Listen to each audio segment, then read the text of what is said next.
자유난의원 대표원장 신재한입니다. 만나서 반가워요.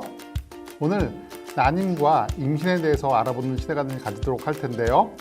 난임이라고 하면은 우리 난소가 얼마나 빨리 좀 젊고 건강하게 했으면 좋겠다 이러시는 분들도 있고, 원장님 저 좀 난임하고 이런 거 하면은 임신이 잘 된대요. 이런 여러 가지 속설이 있죠. 그런 것에 대해서 좀 더 알아보는 시간을 가지도록 할게요. 자궁 난소가 젊어지는 생활 습관이 있나요? 난소가 하는 가장 중요한 역할이 여러 가지 여성 호르몬을 분비해 주는 거예요. 머리에서 나오는 신호를 받아가지고 여러 가지 호르몬을 분비해 주는데, 이 호르몬이 잘 분비되도록 할 수 있는 게 제일 좋은 거죠. 난소 주위에는 모세혈관도 되게 잘 발달돼 있어요. 그래서 그 모세혈관이 제대로 잘 역할도 해주고 호르몬도 잘 분비해 주기 위해서 첫 번째 제일 중요한 게 스트레스를 받지 않는 일이에요. 스트레스를 많이 받으시면은 이제 스트레스를 없애기 위해서 콜티코스테로이드라는 이런 코티졸이라 불리는 호르몬들이 나오는데요. 이 호르몬들은 내가 긴장하고 이런 상태를 유발시키기 때문에 혈관벽을 좁게 만들어요. 이런 것들은 난소에 되게 안 좋습니다. 여성분들 저희 한의원에 많이 오시는데요. 회사 들어가서 한 2, 3개월 동안 갑자기 생리 안 한다고 막 말씀하세요. 원장님 무슨 일이에요? 큰일 났어요. 대부분 너무 많은 스트레스를 받고 저녁 때 잠을 못 주무시고 난소 주위에 혈관도 되게 좁아지고 난소에 가장 안 좋은 습관이고, 이걸 없애주는 게 중요합니다. 두 번째로 중요한 건요, 이제 코티솔 말고 그 멜라토닌이라는 호르몬이 있어요. 코티솔이 많이 나올 때는 멜라토닌이 안 나오고, 멜라토닌이 많이 나올 때는 코티솔이 안 나오는 거, 이렇게 뮤추얼리 익스클루시브하게 움직이거든요. 보통은 멜라토닌은 저녁 9시, 10시부터 집중적으로 나와서 3, 4시까지 많이 나오다가 5시, 6시 되면 자연스럽게 사라져요. 자, 이때 뭐 해야 되는지 아시겠죠? 잠을 주무셔야 됩니다. 이때 충분하게 쉬고 잠을 주무시고 난소도 푹 쉬어야지, 그래야지 낮 동안 제대로 된 활동과 활기차고 젊고 건강한 활동을 할 수 있어요. 이것이 난소를 강화시키는, 또 난소를 젊고 건강하게 해주는 가장 좋은 방법이에요. 두 번째, 난소만 있지 않고 또 그 자궁도 있겠죠. 난소와 자궁이 둘 다 건강해줘야 되니까요. 자궁을 건강해주는 방법은 정말 간단한데요. 1번, 코어 운동을 열심히 해주셔야 돼요. 코어 운동 아시죠? 코어 운동 뭐 유튜브에 많이 나와 있을 거예요. 그거 운동 플러스 그다음 자궁이 여러분 되게 한 달에 한 번씩 생리만 하라고 있는 존재가 아니에요. 그 임신 및 출산을 하기 위한 존재죠. 그래서 임신 및 출산을 하기 위해서 지속적인 성관계를 해주셔야 되고요. 그런 관계를 통해서 자궁이 항상 우리 주인님은 임신과 출산을 목적으로 하는 이런 자궁이다라고 인식을 시켜줘야지, 자궁 주위의 평활근이나 이런 것들이 활발하게 움직이면서 혈관계를 되게 발달을 잘 시켜준답니다. 그러니까 이 두 가지는 기본적으로 지켜주셔야 될 것이에요. 환경 호르몬이라는 것들이 좀 문제가 되는데요. 이 환경 호르몬은 대부분 에스트로겐 유사 물질이게 돼서 신체 내부에 들어오면 마치 에스트로겐처럼 작동을 해요. 우리 원래 난소에서 나와야 될 에스트로겐이 외부에서 섭취되고 이런 것에서 재합성되고 하니까 오히려 난소는 제대로 역할을 못 해주는 거예요. 이럴 경우에 난소의 건강이 떨어지고 난소가 좀 더 위축되고 호르몬계의 교란이 발생될 수 있습니다. 머릿속에선 우리도 결국 이 네거티브 피드백이라도 되먹임 기전을 가지게 되는데요. 주위는 계속 호르몬을 만들어줘야 되는데 외부에서 쓸데없는 호르몬이 들어오면은 바로 문제가 됩니다. 이거 꼭 조심해 주셔야 돼요. 그다음 자궁을 움직이는 중요한 방법은 자궁 평활근을 막 움직이는 방법이에요. 자궁을 좌우로 움직여 보세요. 움직여지나요? 자궁 좌우로 움직일 수 있는 사람 없어요. 좌우로 움직이지 않는 불수의근이라 그래요. 이렇게 팔을 움직이는 건 어때요? 움직이죠. 이런 걸 수의근이라 한다. 내 뜻대로 움직일 수 있는 근육. 자궁 평활근은 불수의근이에요. 자, 이제부터 이제 퀴즈 나가요. 자궁 평활근을 움직일 수 있는 방법이 뭘까요? 알았어요? 그렇죠. 부부관계예요.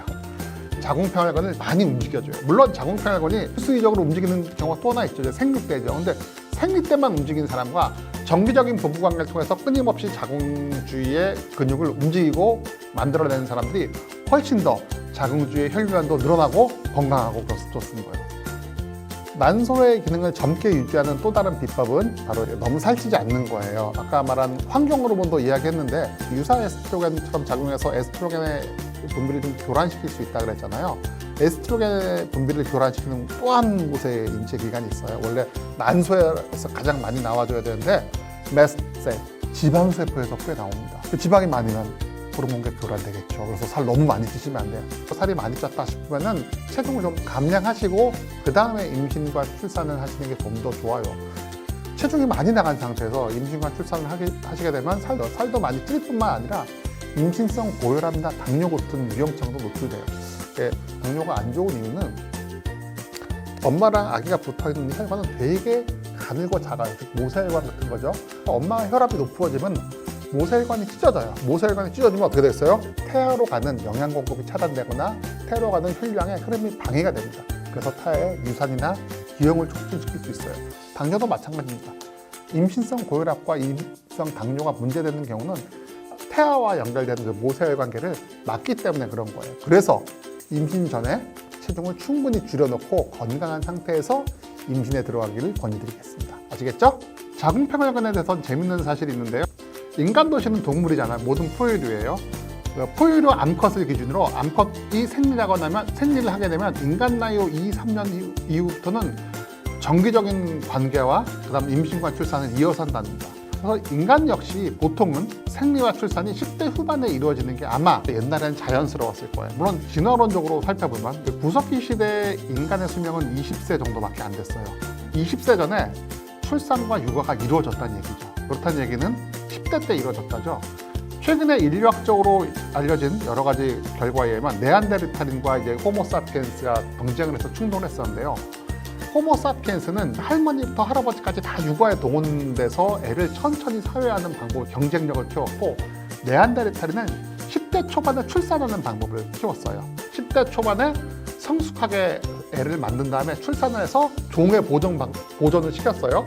이 두 가지 종의 최종 승자가 어떤 데인지는 알겠죠? 물론 이거 하나만 있는 건 아니지만 인간을 좀 더 사회화하는 데 에너지를 많이 쓰고 조금은 느리지만 약간 뒤로 늦추더라도 사회화를 충분히 하는 쪽에 결국 승자가 문화적 전승이나 집단적인 지능의 향상 이런 것들이 좀 더 잘 됐기 때문에 승자가 되지 않았을까라는 가설도 최근에 나올 정도로 재밌어요.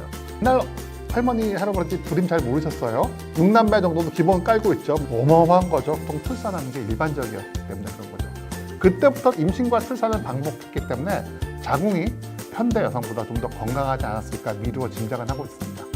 세 번째 습관은 아침을 먹자예요. 요즘 바빠 죽겠는데 아침 어떻게 먹어요? 나 그냥 시리얼 잠깐 먹을래요. 회사 가서 커피 한 잔 먹으면 안 돼요? 라고 말씀하시는 분 정말 많습니다. 하버드에서 나온 연구 결과를 참조해 보시면은 아침을 먹을 때 가장 중요한 습관이 우리가 햇빛을 보고 또는 빛을 보고 머리가 깨잖아요. 아침이다! 라고 인식을 해서 코티솔이 나오는데 그때 장도 같이 깨어서 머리와 장이 일치됐을 때 우리는 몸 전체가 싱크로나이즈 되면서 아침이다! 라고 정확하게 인식을 한다고 돼 있어요.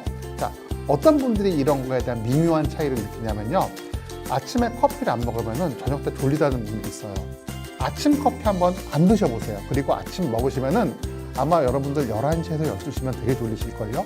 아침에 눈을 뜨고 탄수화물, 단백질, 과일 넉넉히 드시면 머리의 아침과 그리고 장의 아침 일치가 나면은 그 아침이 세팅된 시간으로부터 14시간에서 15시간 지나면은 급격한 졸음이 밀려와요. 그래서 여러분들이 굳이 일찍 자려고 노력하지 않아도 아침 잘 먹고 활동 열심히 하고 하면은 10시에서 11시면 졸려요. 그런데 머릿속 아침은 7시예요. 그런데 아침 안 먹어. 실제로 회사 와서 점심 11시만 12시만 되고 허겁지겁 먹으면은 장의 아침은 12시예요. 그럼 이 장이 저녁에 잠을 자야 된다고 느끼는 시간은 새벽 1~2시가 되는 거예요. 미스매칭이 되는 거죠. 이럴 경우 원장님 조금 피곤하거나 그렇게 덜 피곤한데도 자꾸 1~2시 돼서 잠이 와요. 이러신 분들 많아요. 의외로 이 두 가지를 일치시키고 햇빛 좀 많이 보고 아침 좀 먹으면은 수면 패턴이 일치됩니다. 아까 말한 멜라토닌 호르몬을 폭발적으로 9시부터 3시까지 분비된다고 했죠? 이동안 분비되면서 난소의 훨씬 더 좋아진답니다. 아시겠죠? 아침 드세요. 남편을 위한 건강한 임신 준비 꿀팁이 있나요? 아침 잘 먹여주시고 일찍 주무시고요. 그리고 애한테 가장 좋은 거는 근력 운동으로 돼 있어요. 근력 운동하다 보면 이제 테스토스테론이라고 남성 호르몬이 많이 나오게 되는데 분비가 돼야 되겠죠. 근육을 잘 유지시키고 만들기 위해서요. 물론 단백질 섭취 많이 하시고요. 혼자도 잠 열심히 만든답니다. 역시 마찬가지로 테스토스테론을 만들고 이제 고환 주위에 모세혈관이 잘 발달되는데요. 스트레스를 많이 받으면은 그 고환 주위 혈관도 역시 좀 오므라들면서 충분한 양의 정자들이 좀 덜 만들어집니다. 그래서 우리 모두 다 알잖아요. 그 그 회사 다니고 힘들고 막 10시, 11시 오면 부부관계 뭐 아무도 관심 없어. 그냥 빨리 자고 싶어요. 그건 남자도 여자도 마찬가지예요. 성욕 자체가 없어지더라고요. 그렇지 않으려면은 스트레스 안 받으시고 근력 운동 많이 하시면 제일 좋다고 나옵니다. 그래서 화이트 칼라와 블루 칼라군을 비교했을 때 이제 육체 노동을 많이 하시는 블루 칼라 계열 분들이 훨씬 더 정자의 양과 질이 좋다는 연구 결과가 많이 나왔어요. 그런 것들이 인간의 건강상, 특히 남자의 정자, 정액 건강상에는 훨씬 더 좋다고 돼 있고요. 두 번째로는 살 좀 찌지 말아주세요.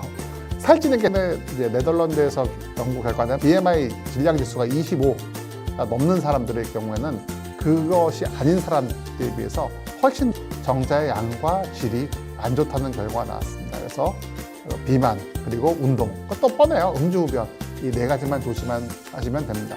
오히려 정상이 뭐 4억 마리인데 1억 마리 정도만 나와도 실은 아무런 문제가 없거든요. 6천만 마리, 7천만 마리 나와서 되게 적은 경우가 있어요. 4억 마리 들어간다고 해서 난자 근처로 가는 건 2천 마리밖에 안 돼요. 근데 6천만, 7천만 그러면 몇백 마리밖에 안 됩니다. 훨씬 적죠. 그래서 명심하세요. 건강한 생활 습관 어렵지 않죠? 그것만 지켜주셔도 남편 건강하게 만들 수 있습니다. 아시겠죠? 진짜 궁금한데요. 가장 드라마틱하셨던 임신 성공 사례가 있으실까요? 몇 가지 있지만 꼭 굳이 한 가지를 꼽고 싶지 않아요. 보통 이제 35세부터 사람들이 슬슬 위기감을 느껴요. 여자들 문제 보시면 자기가 고령 임신이라고 검색만 하면 고령 임신 정의가 35세 이상이라고 나오고 있으니까 나이에 따른 임신 확률을 보면 알겠지만 40세가 넘어가면 힘든 줄 알고 있습니다. 그때 보면 전부 다 이미 초조한 마음과 얼굴에 그늘이 져 있어요. 상담하다 보면 우울증 같은 것도 좀 보이더라고요. 그분들 상담하고 이렇게 얘기하다 보면은 저도 마음의 동화가 많이 돼요. 그분들 성공하면은 처음엔 축하 전화한다고 막 해서 좋아요. 서로 좋아하다가 한 번씩 우시는 경우 되게 많습니다. 그러니까 40 넘어서 보통 준비를 1, 2년 하시진 않고요. 뭐 40 넘는 분들이 뭐 30대 중반부터 하거나 초반부터 하시는 분이 많거든요. 뭐 시험관 뭐 적게는 3, 4번이겠지만 많게는 10번 이상도 전부 다 하세요. 마음 고생도 많이 하고요. 근데 이거가 좋다, 저것도 좋다, 뭐 이런 거 참 많이 해보시더라고요. 그런 마음과 동화되고 이러다 보니 진료하다가 자꾸 눈물이 납니다. 실은 고령 임신하는 모든 분들이 다 박수 쳐주고 드라마틱한 사람입니다.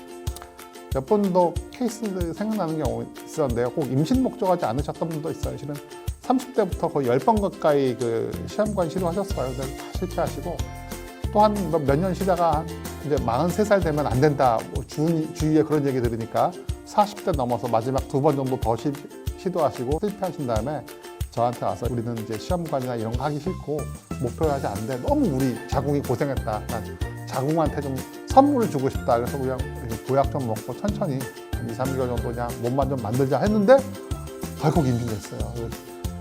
너무 괴로운 마음에 제주도나 이런 여행을 가셨었던 기억나거든요. 거기서 정말 울면서 전화하셨습니다. 생리 때인데 생리 아닌데 자기는 정말로 기대하는데 이게 테스트 걸었는데 임신이라고. 그래서 여행 취소하고 올라오시라 그랬잖아요. 취소하고 이제 쉬자. 이따가 비행기 타고 올라오셨었는데 그분 정말 많이 우셨다고 기억납니다. 제 기억에 남으셨던 분이세요. 임신에 관한 속설이 많이 있는데요. 몇 가지 소개해 주셨으면 좋겠어요. 임신에 대한 속설. 일단 제일 먼저 많이 오시는 아들 낳는 비법이에요. 와, 또 아직까지도 요즘 좀 덜해졌어요. 불과 3, 4년 전까지만 해도 아들 낳는 비법이 정말 많았습니다. 머리에 뭘 비고 동의보감이 있어요. 아니야. 제가 아들 낳는 비법 알려드릴게요. 2분의 1이에요. 아들 낳는 비법도 2분의 1이고 딸 낳는 비법도 2분의 1이라고. 육식이 땡기면 아들이고 야채가 땡기면 딸이 하는 거야. 그냥 입맛이 땡기는 거야. 임신 중에 한 12kg 정도 그 체중 찌는 게 일반적인데 그러신 분들 막 15kg, 18kg 정도 보고 하죠. 중간에 제가 워닝 떠요. 워닝이라고. 12kg 감당 좀 줄여주실 걸 원한다라고 말씀드리고요. 두 번째 뭐 질의 산도를 얘기하더라고요. 그래서 알칼리성을 먹으면 태아의 성별이 바뀐다고 해서 몸을 알칼리성으로 만들자 그래요. 위산은 2에서 3 정도요. 몸은 이제 약간 알칼리성이에요. 7.5 정도, 7.3, 7.5 그리고 그 질주위의 질의 산도는 한 4.5. 이거 위산이 왜 2에서 3이냐면은 뭐 부패가 좀 잘못 먹은 게 있을지라도 또 소화도 시킬 겸 그런 잡균도 죽일 겸 필요해서 이렇게 만들어진 거예요. 질의 산도도 아까 말한 것처럼 우리가 뭐 동물들이 씻고 하는 동물 있어요? 없어. 걔네들 그냥 자연에서 하지. 그렇다고 걔네들 맨날 질병 걸리나? 안 걸려요. 질의 산도가 유지가 되면서 유산균만 살고 잡균이나 이런 걸 다 잡아주기 때문에 어느 정도는 커버할 수 있도록 설계되어 있거든요. 산도에 의해서, 질의 산도에 의해서 태아의 성별이 바뀐다. 이런 말에 귀 기울이지 마시기 바라요. 아시겠죠? 임신 중 속설 중에서 피부에 관한 속설이 있어요. 임신 중에 피부가 뽀얗면 여자를 낳을 운명이고 피부에 트러블이 많으면 남자를 낳을 성별이 결정된다. 임신 중에 이제 태아가 이제 태반에 붙어 있게 되는데 그 태반에서 평상시보다 훨씬 더 많은 호르몬들이 분비가 돼요. 피부가 되게 건조하고 빼싹 말랐던 사람은 호르몬이 넉넉히 나오니까 피부에 윤기가 돌죠. 피부에 원래 윤기가 많았던 사람은 그 오히려 호르몬이 너무 많이 돌면 트러블이 생기는 거예요. 그러니까 그 사람이 그 전에 어떤 피부 상태에 따라서 피부에 촉촉해지는 정도와 트러블의 정도가 결정되고 또 태반에서 그 여러 가지 호르몬들이 얼마나 많이 나오냐에 따라서 피부가 약간 매끄러워지고 매끄러워진 걸 넘어서 트러블이 생길 수 있는 거지. 그게 태아의 성별을 결정하지 못합니다. 걱정하지 마세요. 관계를 가진 후에는 누워 있어라. 여러분들 물구나무 서기 하라고 와이프한테 물구나무 서기 5분 실제로 있습니다. 웃을 일이 아니에요. 그리고 가장 많은 건 덩이 들고 한 5분 정도 있으면 좋다. 이게 우리 정자가 아까 5억 마리라 그랬죠? 정상적으로 4, 5억 마리 나옵니다. 그 1시간에 2, 3mm씩 꾸준히 가요. 걔가 중력을 거스를 정도는 됩니다. 서 있어도 아무런 문제 없으니까요. 뭐 너무 서서 뛰는 것만 아니고 막 씻어내거나 이런 것만 아니면은 다 이겨낼 수 있습니다. 건강한 난소도 준비됐어. 이제 서방님의 건강한 정자도 준비됐어. 이제 생활 습관도 다 준비됐어. 자, 이제 뭘 해야 돼요? 언제 해야 되냐고. 뭐 배란일 때 하면 되겠지. 아니에요. 좀 더 확률을 높일 수 있는 방법에 대해서 다음 시간에 한번 알아보도록 할게요.